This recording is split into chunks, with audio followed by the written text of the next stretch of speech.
নমস্কার, বাংলা বার্তা থেকে বলছি সন্ময় বন্দ্যোপাধ্যায়। এর আগের সাক্ষাৎকারে তসলিমা নাসরিন বলেছিলেন যে বুদ্ধদেব ভট্টাচার্য প্র্যাকটিক্যালি এই পশ্চিমবঙ্গ থেকে তার বিতাড়নটা সম্পূর্ণ করেছিলেন।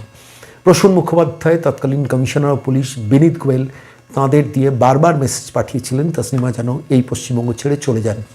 তারপর 31 বছর চলে গেছে, এই পশ্চিমবঙ্গে আর আসেনি তসলিমা নাসরিন, আসা হয়নি। তার কি মন চায় না পশ্চিমবঙ্গে ফিরতে? কিংবা ওপার বাংলায় যে পরিবর্তন এসছে, বিএনপির তারেক রহমান এসছেন, তিনি তিনি তার তার শপথ গ্রহণ অনুষ্ঠানে যদি তসলিমাকে আমন্ত্রণ জানান, যাবেন সেখানে? এপার বাংলায় যেসব সাহিত্যিকরা আছেন, লেখকরা আছেন, কবিরা আছেন, কবি জয় গোস্বামী, কবি শ্রীজাত, কবি সুবোধ সরকার, তাদের সঙ্গে সম্পর্ক কীরকম, কোন জায়গায় যোগাযোগ রাখেন তারা? কিংবা এ রাজ্যের পাবলিশার, তারা কি কুণ্ঠিত শাসকের ত্রাসে তসলিমা নাসরিনের বই প্রকাশের ব্যাপারে কোনো দ্বিধা তাঁদের আছে? বা এ রাজ্যের যে সিপিএমের সময় বুদ্ধদেব ভট্টাচার্যের সরকার তার পশ্চিমবঙ্গ ছেড়ে চলে যাওয়াটাকে নিশ্চিত করেছিলেন, তাঁদের তরফ থেকে কোনো অনুতাপ কি আছে? মোহাম্মদ সেলিমের ফোন কি তিনি প্রত্যাশা করেন? কেরলের মাটিতে তিনি সম্বর্ধিত হন, সম্মানিত হন, সেখানে গিয়ে বক্তব্য রাখেন, অথচ কেরল সিপিএম তাকে মর্যাদা দেয়, পশ্চিমবঙ্গের সিপিএম তাকে কীভাবে দেখে? এই সামগ্রিক বিষয় এবং তার সঙ্গে এ রাজ্যের মমতা বন্দ্যোপাধ্যায়ের ইকুয়েশনসের সঙ্গে কোনো একটা জায়গায় সিপিএমের ইকুয়েশনস, সংখ্যালঘু ভোট সংক্রান্ত ব্যাপারে তসলিমাকে পশ্চিমবঙ্গে না আসতে দেওয়া, সেটা মিলেও যায়। কলকাতা বইমেলায় কি তার আসতে ইচ্ছে করে না? সমস্ত বিষয়গুলো নিয়ে সরাসরি তসলিমা নাসরিনের সঙ্গে যোগাযোগ করেছিলাম এবং একটি পূর্ণাঙ্গ সাক্ষাৎকার আজকে বাংলা বার্তায় নিয়েছি, শুনুন। নমস্কার দিদি, আমি সন্ময় বলছি। বলছি যে বাংলাদেশে তো একটা নতুন অধ্যায়ের সূচনা হলো, একটি নির্বাচন, এবং তার ফলে বিএনপির ক্ষমতাসীন হতে চলেছে, মানে ক্ষমতাসীন হলো প্র্যাকটিক্যালি। এই পরিস্থিতিতে দেশে ফিরছেন, দেশে ফেরার কথা ভাবছেন? মানে বাংলাদেশের ফেরার কথা কি কোনোভাবে মনে আসছে? হ্যাঁ, নমস্কার। নমস্কার। বাংলাদেশে ফেরার কথা তো মনে আসেই, সবসময় আসে। আজ 31 বছর আমি নির্বাসন জীবন যাপন করছি। তো এখন যে পরিবর্তনটা হলো, তারেক জিয়া বলেছেন যে বিএনপি এমন একটি নিরাপদ বাংলাদেশ গড়তে চায় যেখানে মুসলমান, হিন্দু, বৌদ্ধ, খ্রিস্টান, বিশ্বাসী, অবিশ্বাসী এবং সংশয়বাদী, পাহাড়ে কিংবা সমতলে বসবাসকারী সকলে নিরাপদ থাকবে। এটা কিন্তু খুব বড় একটা স্টেটমেন্ট। এর আগে কিন্তু কোনো বাংলাদেশের মন্ত্রী, প্রধানমন্ত্রী, রাষ্ট্রপতি এমন কথা বলেননি। তো আমার মনে হয় যে 17 বছর উনি একটা সিভিলাইজড কান্ট্রিতে ছিলেন, হয়তো তিনি শিখেছেন যে আস্তিক নাস্তিক সবারই নিরাপত্তা থাকা উচিত একটি দেশে। তিনি যদি তার কথা রাখেন প্রধানমন্ত্রী হওয়ার পর, তিনি যদি নাস্তিকদের, মুক্তচিন্তকদের নিরাপত্তার ব্যবস্থা করেন, তাহলে তো নিশ্চয়ই ফিরতে পারবো।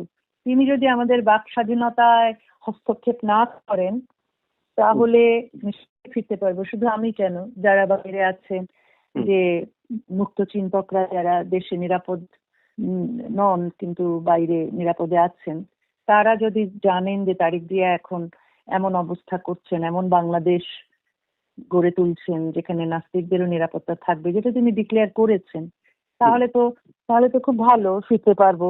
তবে তিনি আরেকটা কথাও বলেছেন যে সংবিধানে তিনি নাকি আল্লাহর উপর পূর্ণ আস্থা রাখবেন, এবং এটা কেন?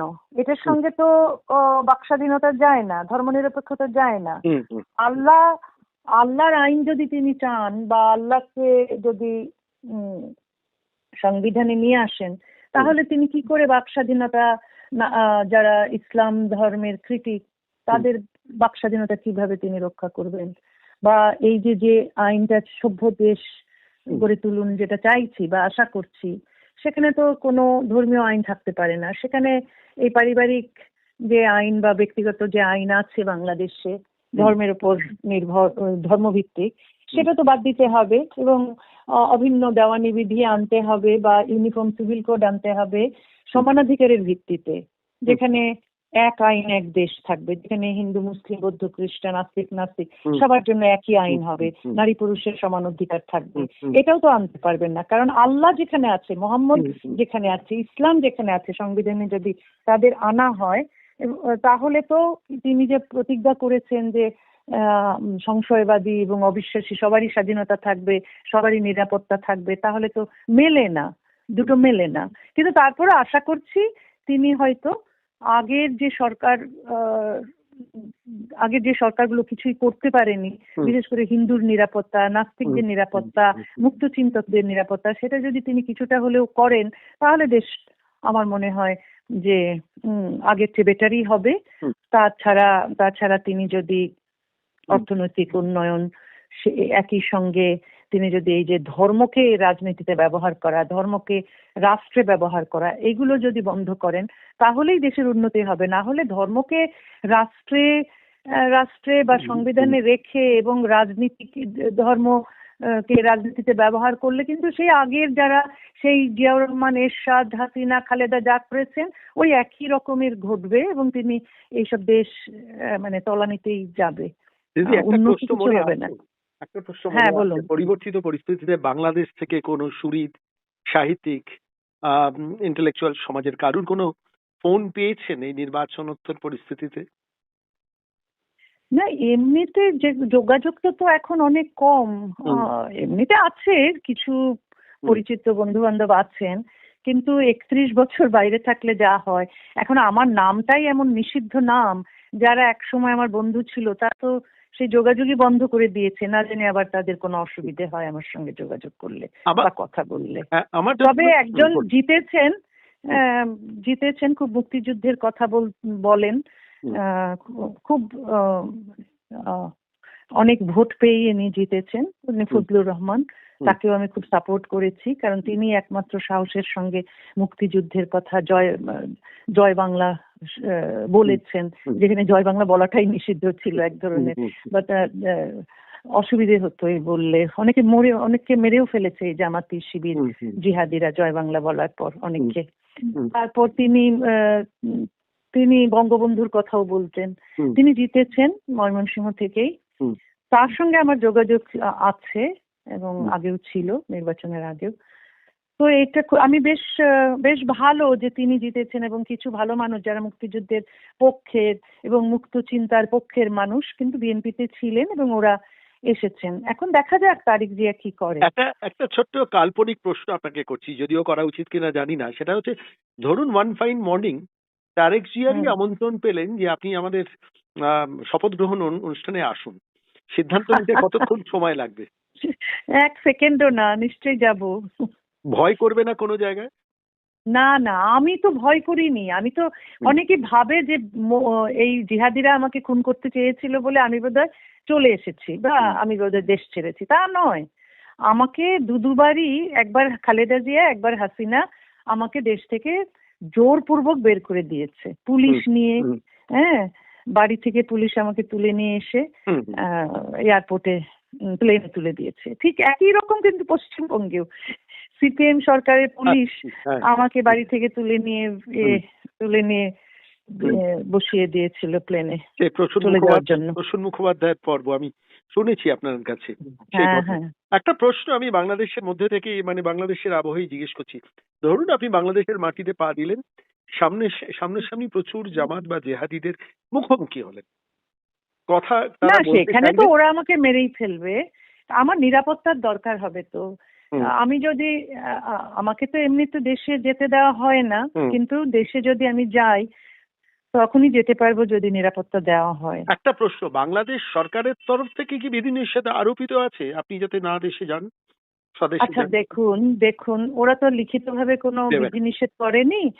এরা করে কি, যেমন ধরুন আমার যখন বাংলাদেশ পাসপোর্ট, বা আমার যেহেতু বাংলাদেশ পাসপোর্টটা আমার মেয়াদ উত্তীর্ণ হয়ে গেছে, তো আমি বারবারই বাংলাদেশের দূতাবাসে গিয়েছি বিদেশে। সেখানে আমি পাসপোর্টটা রিনিউ করতে চেয়েছি, কোনো বাংলাদেশ দূতাবাসে আমার পাসপোর্ট রিনিউ করেনি। তারপর আমার হাতে যখন সুইডিশ পাসপোর্ট এলো, বিদেশি পাসপোর্ট এলো, সেখানে কিন্তু আমার একটা ভিসার দরকার পড়েছে বাংলাদেশে যাওয়ার জন্য। তো আমি বাংলাদেশ দূতাবাসে অনেক দেশেই, প্যারিসে, নিউ ইয়র্কে, দিল্লিতে, তারপর আরো অনেক ইউরোপিয়ান দেশে আমি গিয়েছি, দেশের দূতাবাসগুলো, বাংলাদেশ দূতাবাসগুলো আমি গিয়েছি যে আমাকে ভিসা দিন, আমার বিদেশি পাসপোর্টের ভিসা দিন, নয়তো আমার বাংলাদেশের পাসপোর্ট রিনিউ করুন। তারা দুটোই কিছুই করবে না। এখন একটা ভ্যালিড ডকুমেন্টও লাগবে আমার ট্রাভেল করতে গেলে, তাই না? না হলে তো আমি তো যেতে পারবো না, আর আমি তো ইলিগেলি ঢুকবো না দেশে, তাই না? একটা প্রশ্ন বারবার মনে আসে, শেখ হাসিনার সরকার অন্তত অ্যাপারেন্টলি লিবারেল ছিল বলে বাইরে প্রচার, সেই সরকারের তরফ থেকে কি আপনি কোঅপারেশন পাননি? না, একেবারেই না। একেবারেই পাননি। লিবারেল ছিল কে বলে? না, এমনি অ্যাপারেন্টলি শেখ হাসিনা- জামাতদের থেকে তাদের অবস্থান সংখ্যালঘুদের বা অন্যান্যদের প্রতি একটু লিবারেল। না, একটুও না। শেখ হাসিনার সময় হিন্দুরাও প্রচুর অত্যাচারিত হয়েছে। তারপর যারা যারা মুক্ত চিন্তক তারাও খুব অত্যাচারিত হয়েছে। বেশ কিছু মুক্ত চিন্তকদের কুপিয়ে হত্যা করেছে জিহাদিরা। হাসিনা তো ব্যবস্থাই নিতে চাননি এই জিহাদিদের বিরুদ্ধে, বরং ব্লগারদের কি মুক্তচিন্তক ব্লগারদের বিরুদ্ধেই উনি বলেছেন ওরা লেখে কেন এরকম। তো হাসিনা কখনোই কোনো লিবারেল ছিলেন না। তিনি মাদ্রাসার ডিগ্রিকে ইউনিভার্সিটির ডিগ্রি সমমানের করে শিক্ষা ব্যবস্থাকে একেবারে ধ্বংস করেছেন। প্রচুর মাদ্রাসা মসজিদ অহেতুক গড়ে তুলেছেন, যেই সব মাদ্রাসা মসজিদে জিহাদিরা পয়দা হয়েছে।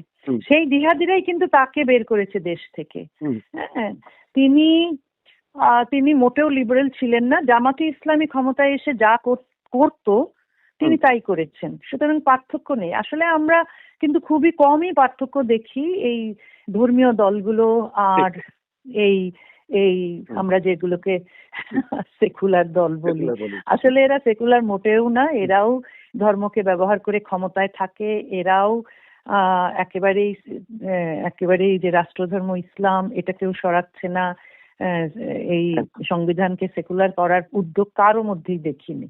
যদি কলকাতায় আসতে ইচ্ছে করে না? হ্যাঁ, নিশ্চয়ই ইচ্ছে করে। এই যে কলকাতা বই মেলা গেল, আমার বই আছে ওখানে, কিন্তু আমার উপস্থিতি চলবে না। একটা বাঙালি লেখককে দুই বাংলায় এই যে নিষিদ্ধ করে রেখেছে, মানে আমি অবাক হয়ে যাই। আর আমরা বাংলাকে বলি খুব প্রগতিশীল বাংলা, না?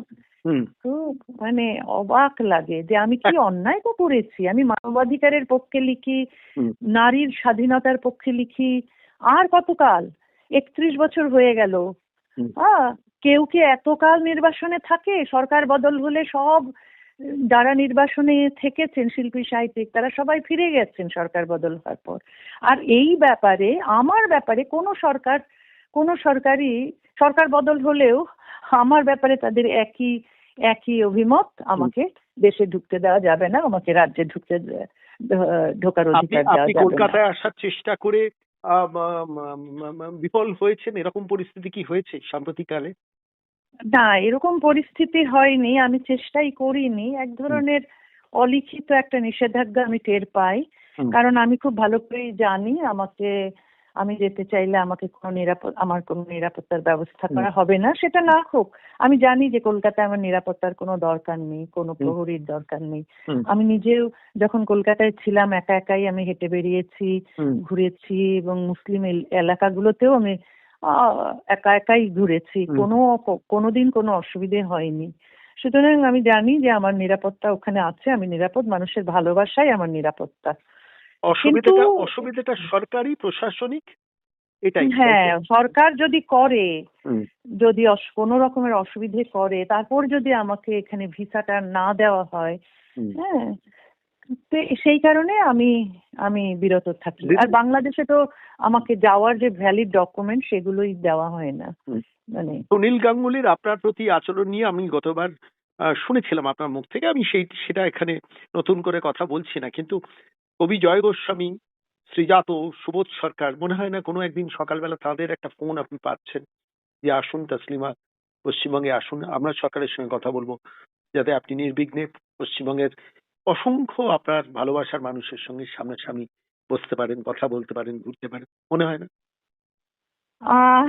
না, তবে জয় গোস্বামীর সঙ্গে আমার ভালো সম্পর্ক আছে। উনি খুব বন্ধুবৎসল মানুষ, তার সঙ্গে আমার বন্ধুত্ব আছে। তবে বাকি দুজনের কথা বললেন, সুবোধ সরকারের কথা জানি, উনি তো রীতিমতো আমার বিরুদ্ধে তিনি খুব বাজে কাজ করেছেন, আমার বই ব্যানের পক্ষে তিনি ছিলেন।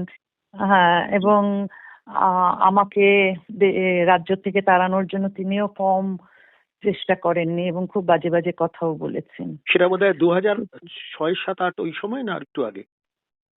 ও ওই সময়ই 2005, 6, 7। যে সময় সুনীল গাঙ্গুলির আর সাহায্য যে সময় উনি তো আবার খুব ক্ষমতাসীন দলের সঙ্গে কাছাকাছি থাকতে থাকেন ভালোবাসেন। সুবিধের জন্য, কাছাকাছি না, একেবারে ভেতরে। ভেতরে। ওই যখন সিপিএম এর সঙ্গে ছিলেন তখন সিপিএম যেহেতু আমার বই ব্যান করেছে, তখন তিনিও লাফিয়েছেন, বই ব্যান হয়েছে, হাততালি দিয়েছেন, বগল বাজিয়েছেন, নেচেছেন। হ্যাঁ, সুবোধ সরকারের কথা বলছি। তারপর যখন বইয়ের ব্যান তুলে নিল হাইকোর্ট, তখন তো তিনি আমার উপর পারলে আমাকে খুন করে ফেলেন। এই বই ব্যানিং নিষেধাজ্ঞা যদি হাইকোর্ট তুলে নেন, সেখানে দোষ আমার কি?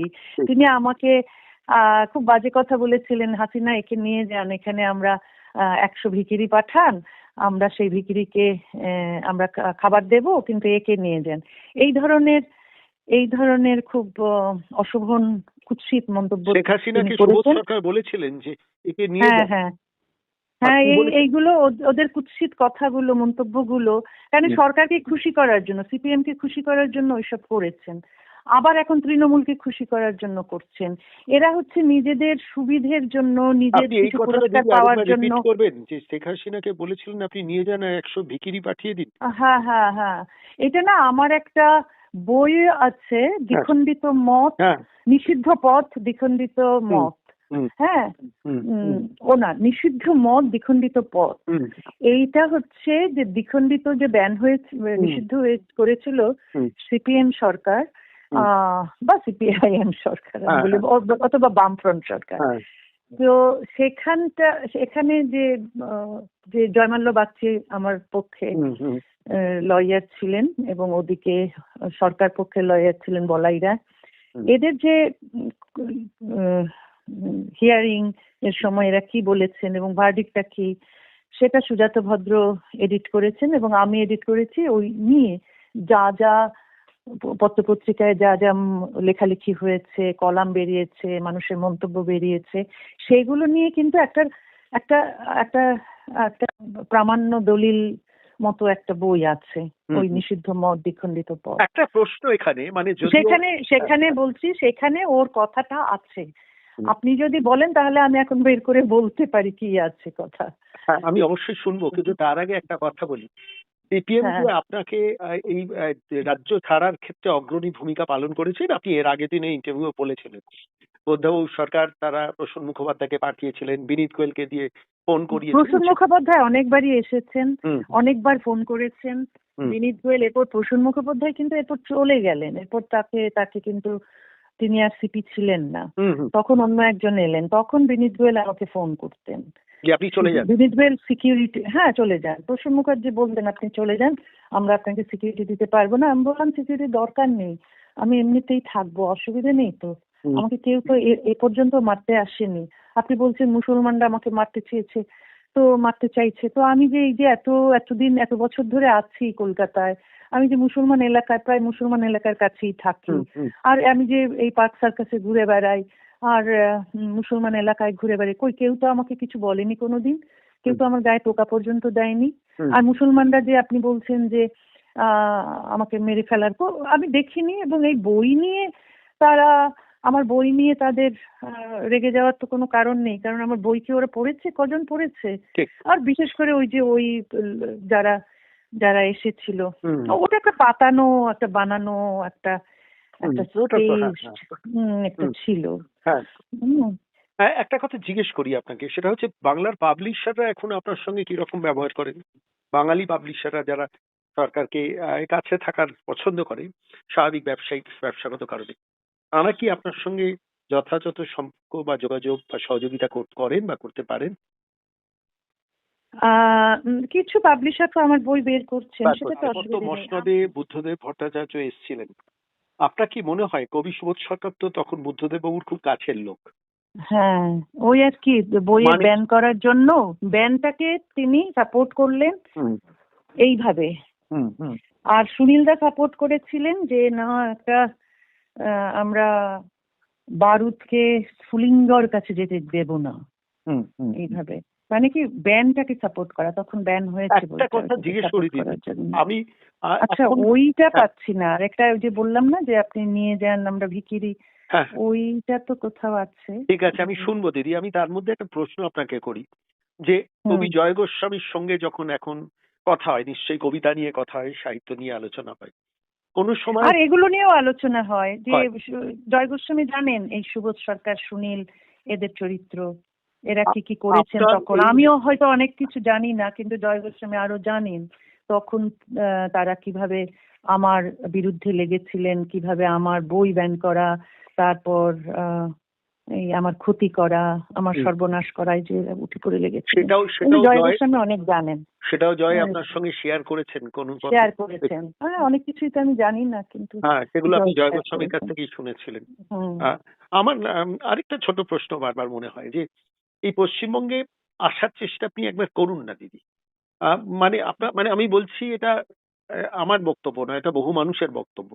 আসার চেষ্টা হ্যাঁ, করুন। মানুষ চাইছে, মানুষ যে কি চাইছে আপনি জানেন না। মানুষ যে আপনার কত, প্রথম মানুষের ভালোবাসা আমি খুব পাই। প্রথম হুম। সাক্ষাৎকারের পর বহু মানুষ আমাকে ফোন করে বলেছেন, দিদিকে আসতে বলুন পশ্চিমবঙ্গে, সমস্ত জড়তা না কাটিয়ে। না, আমি জানি মানুষ আমাকে খুব ভালোবাসা হুম, দেবে, কিন্তু সরকার থেকে কোনো অসুবিধে না, মানে যদি করা হয় সেটা আমার জন্য বিপদ হবে, বিশেষ করে আপনার কাছে এখানে থাকার আপনার জন্য। কাছে মনে হয় এক্ষেত্রে বুদ্ধদেব বাবু এবং মমতা বন্দ্যোপাধ্যায়, যিনি বর্তমান মুখ্যমন্ত্রী, তারা একই ভেন্যুতে বসবাস করছেন আপনার পশ্চিমবঙ্গে আসার ব্যাপারে, আপনার কি তাই মনে হয়? না, আমার ঠিক তাই। আমি আসলে কি কি করবেন উনি জানি না, তবে একটা আহ, ঘটনা উনি ঘটিয়েছিলেন যেটার কারণে আমার একটু অস্বস্তি হয়, সেটা কি কি হচ্ছে কি ঘটনা? আকাশ 8, আমার আকাশ একটা আট মেগা সিরিয়াল, বন্ধ করে দিয়েছিলেন পুলিশ পাঠিয়ে বলে। দুঃসহবাস। হ্যাঁ, পুলিশ পাঠিয়ে হোর্ডিং গুলো সব খুলে নিয়েছিলেন এবং ওদেরকে থ্রেট করেছিলেন যে এটা টেলিকাস্ট করা চলবে না। এত বড় মেগা সিরিয়াল, যেটার 100 এপিসোড মতো হুম, হয়ে গিয়েছিল, ওরা ওদের আউটডোর শুটিং এ মানে কোটি কোটি টাকা ওই আকাশ 8 খরচ করেছে ওই মেগা সিরিয়ালটার জন্য, সেটা মমতা ব্যানার্জি একেবারে ব্যান করে দিলেন। মানে আপনার কি আরেকটা প্রশ্ন, দেখাতে এটা আমার দিলেন না। মনে হচ্ছে বলে আমি প্রশ্নগুলো একের পর এক করছি। বাঙালি তো বেসিক্যালি একটু উদার মনস্ক, প্রগতিশীল, এই মানসিকতার কলকাতা শহরকে আমরা বহুকাল ধরে দেখেছি, বই পড়িতেও হুম। দেখেছি, কিন্তু দেখেছি সেই সমাজ যারা তথাকথিত সোকল্ড উদার কিংবা লিবারেল কিংবা প্রগতিশীল, যাই যেভাবেই ব্যাখ্যা করি না কেন, আপনি কলকাতায় ফিরতে চাইলে তারা কি স্পষ্টত তাদের অবস্থান পরিষ্কার করবে না? শুনুন, মানুষ, সাধারণ মানুষ আমাকে ভালোবাসে, হুম অনেক মানুষই ভালোবাসে। হুম যারা আমার লেখা পড়েছেন তারা ভালোবাসেন, যারা আমার স্ট্রাগল সম্পর্কে জানেন তারা ভালোবাসেন, কিন্তু মানুষের মধ্যে আবার ভয়টাও খুব কাজ করে। ঠিক।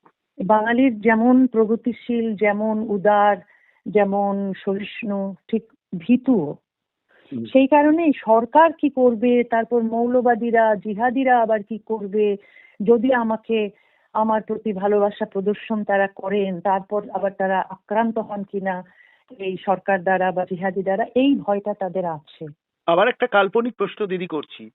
আনন্দবাজার পত্রিকা যারা আনন্দ সম্মানে আপনাকে সম্মানিত করেছিলেন, আমি যতদূর মনে পড়ে, সেইখানেই হুম। আপনার সঙ্গে আমার প্রথম পরিচয় হয়। আমি সরাসরি গিয়ে আপনার সঙ্গে আলাপ করি। এর একদম গ্র্যান্ড হোটেলের বলরুমে সে অনুষ্ঠানটা হয়েছিল, আমার যতদূর মনে আছে, বহুকাল আগে। তো আমি হুম। এইখানে একটা কাল্পনিক প্রশ্ন জিজ্ঞেস করি যে সেই আনন্দবাজার গোষ্ঠী সর্বাধিক প্রচারিত দৈনিক, যারা এখানকার বাংলার জনমত তৈরিতে অগ্রণী ভূমিকা পালন করেন, তারা কি সরাসরি আপনার এই পশ্চিমবঙ্গে আসাটাকে সমর্থন করবেন প্রকাশ্যে? তাদের সঙ্গে যে সম্পর্কটা ছিল আমার, কলকাতা থেকে আমাকে বের করার পর কিন্তু সেই সম্পর্কটা তারাই হুম নষ্ট করেছেন, তারাই আর যোগাযোগ করেননি, তারাই আর বই প্রকাশ করেননি। হুম তো এটাতে আমি অবাক হয়েছি।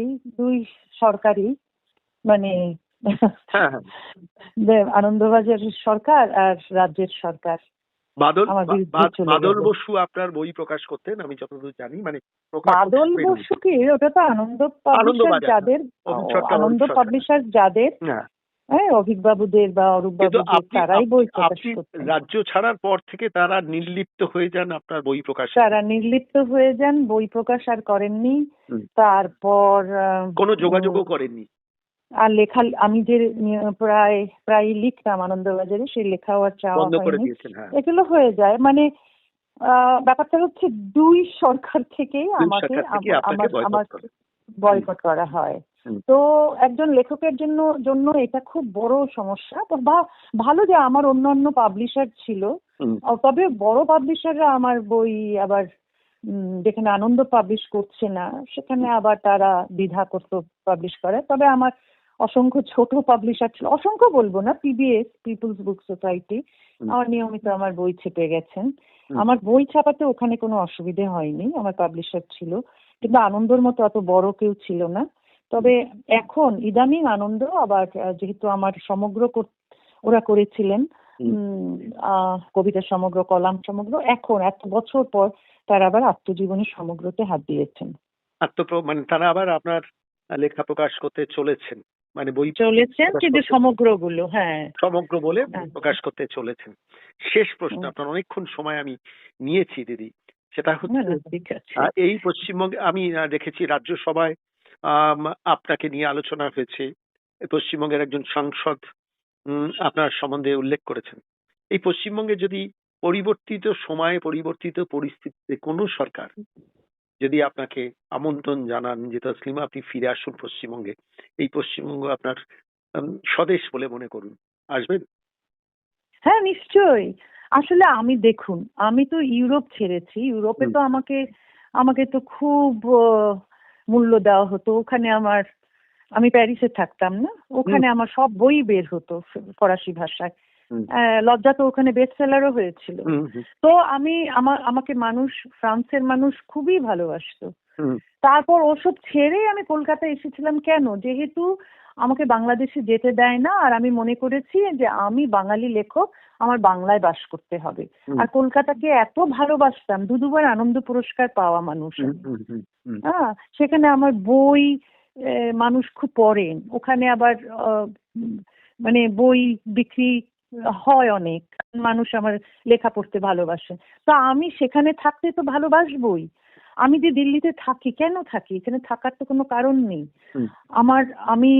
আমি থাকি ওই কলকাতার কাছে, কলকাতার বন্ধুরা আসতে পারে, বা আমার নিজের দেশ বাংলা, পূর্ব বাংলা, পশ্চিম বাংলা আমার কাছে সমান। দুই বাংলাই আমাকে প্রত্যাখ্যান করেছে, ওই একই ব্যবহার পেয়েছি দুই বাংলা থেকে। তারপরও এই বাংলার কাছেই থাকতে ভালোবাসি। মানে আমি এই কথাটা বলতে পারি কি, যে দুই বাংলার ডাকের অপেক্ষায় আপনি রয়েছেন। হ্যাঁ, নিশ্চয়ই। যেদিন আহ্বান জানাবেন, আমন্ত্রণ জানাবেন, 1 ঘন্টাও সময় নেবেন না ফ্লাইট ধরে পশ্চিমবঙ্গে আসতে, তাই তো? হ্যাঁ, নিশ্চয়ই, নিশ্চয়ই। আরেকটা প্রশ্ন জিজ্ঞেস করতে ইচ্ছে করছে, লজ্জা নাটকটা অভিনীত হচ্ছেন ভারতবর্ষে বিভিন্ন প্রদেশে, সেখানে কি আপনার অভিনয়ে তারা বাঙালিরা দেখছেন, না শুধু উপস্থিতি দেখছেন? না, আমি উপস্থিত থাকি কিছু কিছু লজ্জা যখন মঞ্চস্থ হয়। দিল্লিতে হয়েছে, দিল্লিতে 3 বার হয়েছে, তারপর জবলপুরে 1 বার, আর ওই ভোপালে 1 বার।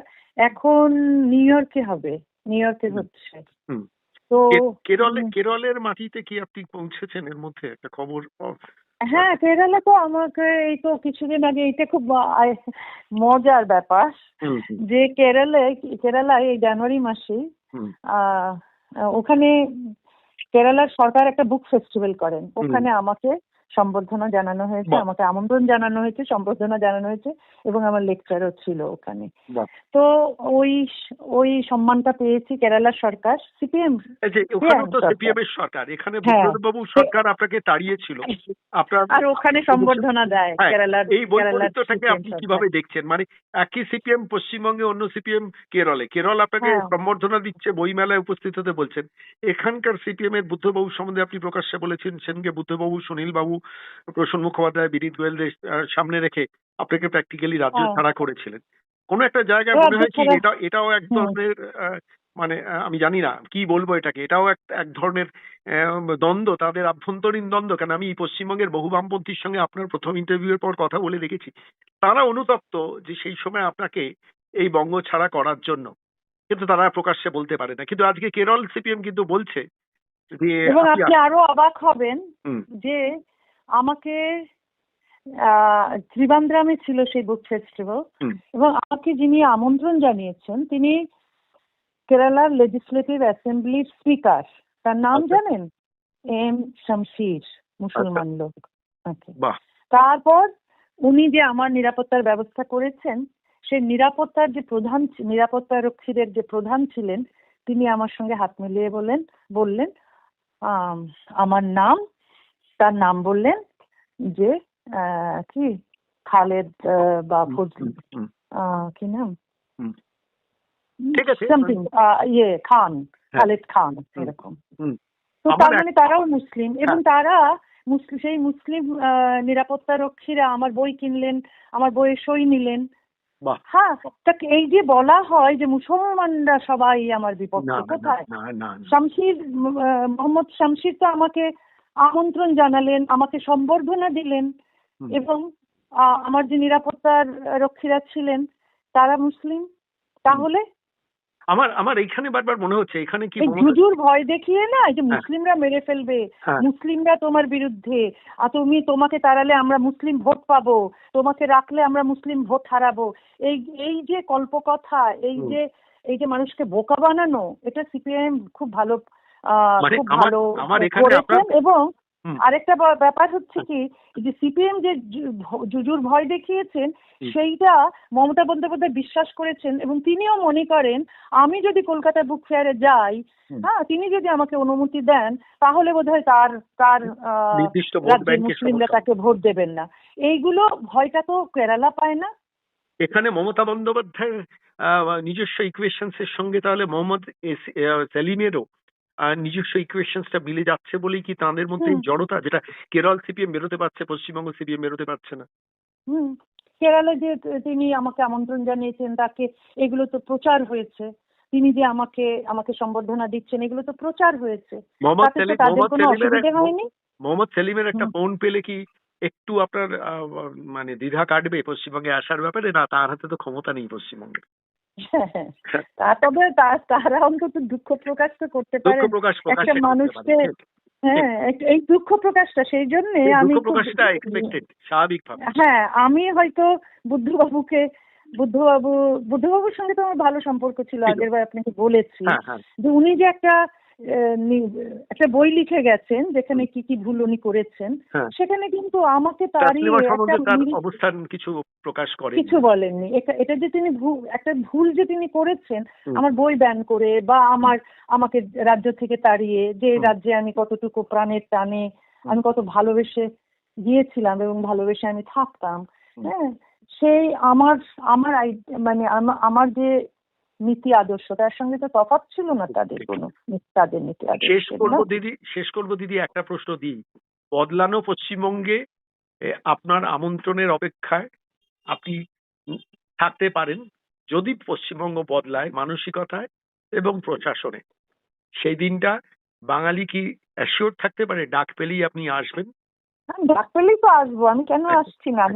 আমি তো আসলে যে সরকারই আসুক, আমার এইরকম কিছু মনে হয় না যে শুধু প্রশাসনিক মানসিকতায় উদারতা, যে সরকারই আসুক আমাকে সরকারি যদি ঢুকতে দেন, আমাকে যদি আমাকে যদি নিরাপদে বাস করতে দেন, তাহলে তো আমি অবশ্যই যাব না। সেই দুই বাংলা যে কোনো বাংলায় হোক, বাংলা তো আমার কাছে একই। দিদি অনেক ধন্যবাদ, অনেকক্ষণ সময় আপনি দিলেন বাংলার কাছে, বাঙালির মানুষের কাছে। আপনার এই কথা পৌঁছক প্রত্যেকের কানে কানে, মনে মনে, এবং আশা রাখবো যে পরিবর্তিত পরিস্থিতিতে একদিন তসলিমা নাসরিনের সঙ্গে কলকাতার ফুটপাতে বা রাস্তায় বা কোনো সভা গিয়ে বাঙালির দেখা হবে। ভালো থাকবেন দিদি, আমার নমস্কার নেবেন আপনি। নমস্কার। নমস্কার।